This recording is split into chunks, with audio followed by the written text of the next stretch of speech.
তোমাদের একটা মন ছুঁয়ে যাওয়া গল্প পাঠ করে শোনাচ্ছি। কেমন লাগলো অবশ্যই জানিও। গল্পটির নাম ভাগ্যলিপি। ভেবেছিল বিয়েটা ভালো হলে তিতিরকে টপকে যেতে পারবে, কিন্তু সেখানেও বুঝি হেরে গেল মালবিকা, তিতিরের জ্যাঠতুতো দিদি। ছোটবেলায় বাপ মাহারা তিতির তাদের বাড়িতেই মানুষ, অথচ বরাবর সে দেখেছে বাড়ির অনুষ্ঠান হোক বা বাইরে তিতিরকে নিয়ে মাতামাতি সববার। মালবিকার দিকে কেউ ফিরেও তাকায় না, অথচ মালবিকা তার মনের হদিশ কে রেখেছে।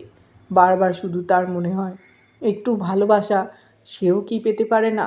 কেবল মালবিকা নয়, মালবিকার মা রূপকথারও এই বিষয়টা নিয়ে সমস্যা ছিল, কিন্তু বিকাশবাবু ভদ্রলোক এক কথার মানুষ। স্ত্রী সন্তানের উষ্মায় কান দিয়ে নিজের ভ্রাতুষ্পুত্রকে বঞ্চিত করবেন এমন মানুষ নন। কাজেই দুজনে বরাবর একই স্কুলে পড়েছে। এমন নয় যে মালবিকা পড়াশোনায় একেবারেই ভালো ছিল না, কিন্তু ব্যাপারটা হলো তিতির সব কিছুতে এতটাই এগিয়ে যে মালবিকার গুণগুলো তার সামনে বরাবর নিষ্প্রভ হয়ে গেছে। পড়াশুনো, আঁকা সবেতেই স্কুলের শিক্ষিকারা তাকে কতবার তিতিরের উদাহরণ দিয়েছে। ভেতরে ভেতরে জ্বলে গেলেও মুখে কখনো প্রকাশ করতে পারেনি মালবিকা। পারা যায় নিজের বোনকে হিংসে করা, সেটা কি উচিত? সেটা অন্যায়, কিন্তু বুকের ভেতরকার চাপা ক্ষোভে মলম পড়ে কই। অনুষ্ঠান বাড়িতে সেই একই গল্প। আত্মীয় স্বজনরা তিতিরের নরম ব্যবহার, শান্ত স্বভাবের প্রশংসায় পঞ্চমুখ। বিকাশবাবু ভাইজির এহেন কৃতিত্বে গদগদ হয়ে পড়তেন। নিজের মেয়ের মনের জটিল অড়িগুড়ির সন্ধান তার জানা ছিল না, জানার চেষ্টাও করেননি কোনোদিন। বরং সবার সামনে ডেকে আদর করে বলতেন, তুই হলি আমার ঘরের লক্ষ্মী রে মা। মাঝে মধ্যে মালবিকা ভেবে পেত না কে বাবার আপন, সে তার নিজের রক্ত নাকি মৃত ভাইয়ের কন্যা। আত্মজাকে ছেড়ে ওই মেয়েকে কিভাবে এতখানি ভালোবাসতে পারে বাবা। বিয়ের সময় কিন্তু খেলাটা ঘুরে গেল। তখন সবাই গৃহকর্ম নিপুণা, সুন্দরী, নম্র স্বভাবের পাশাপাশি বাবার প্রদেয় টাকার অঙ্কটাও যাচাই করে নিতে লাগলো। কিন্তু সেই অঙ্কে ঢুকতে গিয়ে বেমালুম ফেল করে গেল তিতির। এই প্রথমবার ডিস্টিংশন নিয়ে পাশ করে গেল মালবিকা। প্রচুর ভূসম্পত্তির মালিকের বড় চাকুরে সুদর্শন একমাত্র ছেলের সঙ্গে মোটা পণের বিনিময়ে বিয়ে স্থির হলো তার। এই প্রথম আপন রক্ত জিতে গেল। চোখের জলে অভিমানে রূপকথা আদায় করলেন শ্রেষ্ঠ জামাই। এক কথায় বলতে গেলে মোটা অঙ্কের মূল্য চুকিয়ে মেয়ের জন্য দামি জামাই কিনলেন বিকাশবাবু। ছোট থেকেই মেয়ের জন্য একটু একটু করে গয়না বানিয়েছিলেন রূপকথা। তাছাড়া শাশুড়ির সাবেকি গয়নার বাক্স পুরোটাই তার কাছে। কাজেই একটা মাত্র মেয়েকে সোনায় মুড়ে দিতে অসুবিধে হলো না।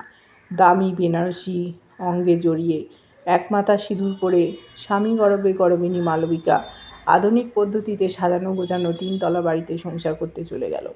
এই প্রথম সমস্ত আত্মীয় স্বজন তিতিরকে ফেলে তার রূপ আর ভাগ্যের প্রশংসা করল।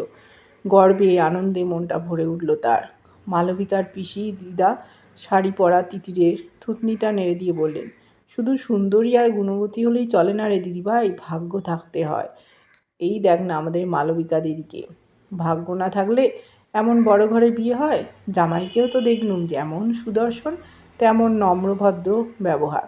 তোকে নিয়েই চিন্তা হয়, বয়স তো বাড়ছেই, কী যে হবে। শুনে মালবিকার হাসি আরও চওড়া হয়। এত চেষ্টার পরে এতদিনে সে তিতিরকে মাত দিতে পেরেছে। অলক্ষ্যে হাসে আরেকজনও, কিন্তু প্রকাশ্যে পিসি ঠাকুমার মুখের ওপর কিছু বলে না তিতির। ওই যে ভদ্রমেয়ের তকমা আছে গায়ে। কিন্তু মনে মনে অনেক কিছুই বলে সে। ভাগ্য নয় ঠাকুমা, অর্থই কথা বলে। অর্থের জোরেই জ্যাঠামশাই দিদির জন্য ভাগ্য কিনে আনেন, আর তার ভাগ্যের চাকা এগোনোর আগেই থমকে যায়। সুদিবার কথা মনে পড়ে।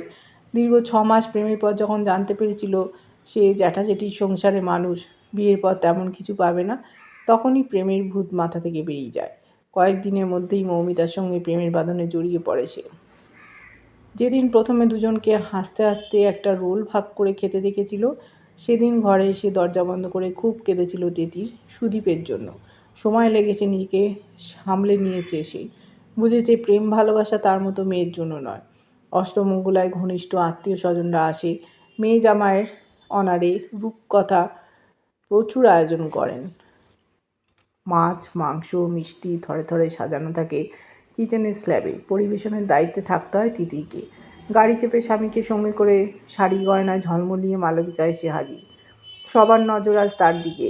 এতদিনে রানীর আসনে বসেছে সে। তার পাশে দাঁড়ানো তিতিরকে আজ বড় বেশি ম্লান লাগে।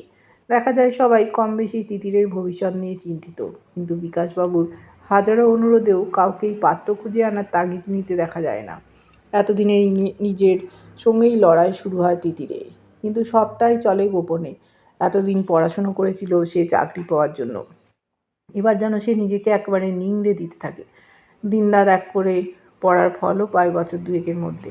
ওয়েস্ট বেঙ্গলের সেরা পরীক্ষা WBCS প্রথম স্থানাধিকারী হিসেবে নাম ওঠে তিতিরে। আত্মীয় স্বজনের ফোন আসা শুরু হয়। যোগ্য তিতিরকে সবাই প্রশংসায় ভরে দিতে থাকে। গর্বে আনন্দে বিকাশবাবুর চোখে জল। ভাইয়ের কাছে করা প্রতিজ্ঞা রাখতে পেরেছেন তিনি। এতদিনে তার ভাইজি হয়ে উঠেছে 10-এর 1। খবরটা পেয়ে মালবিকা চমকে উঠল। এমনটা তো হওয়ার কথা ছিল না। নিজের সাদামাটা চাকরি আর বরের জৌলুসে সংসার নিয়ে ভালোই ছিল সে, কিন্তু আবারও কাঁটার খোঁচা কেন রক্তাক্ত করে তাকে। বাবা যখন উচ্ছ্বসিত স্বরে ফোনের প্রান্ত থেকে খবরটা দিয়ে জানালো আজ পার্টি রাখছে তিতিরের অনারে, শুভ্রকে নিয়ে যেন অবশ্যই আসে, তখনই বুকটা পুড়ে গেল তার। শুভ্রকে নিয়ে কেন যাবে সে? কেন তিতিরের উজ্জ্বলে নিজেকে সেঁকবে সে? কিন্তু উপায় কি? শুভ্র ফোন করে বলল আজ সে তাড়াতাড়ি ফিরবে। যাওয়ার ইচ্ছে না থাকলেও যেতে হবে তাকে, নইলে হয়তো শুভ্র ভেবে বসবে ছোটো বোনের প্রতি হিংসায় ও যাবে না। আত্মীয় স্বজনরাও কথা বলার বিষয় পেয়ে যাবে, হয়তো একসময় শুভ্রও বলবে। ছোট হলেও তিতির মালবিকার চেয়ে সেরা। দীর্ঘশ্বাস ফেলে বাক্স থেকে লিপস্টিকটা তুলে নেয় সে। ফাইনাল টাচ দিতে দিতে ভাবে পিসি ঠাকুমা বিয়ের দিন কি যেন বলেছিল, ভাগ্য থাকতে হয়। আজ ভাগ্য তিতিরকে রানীর আসনে বসিয়েছে। হিংসে করে সে কী করবে?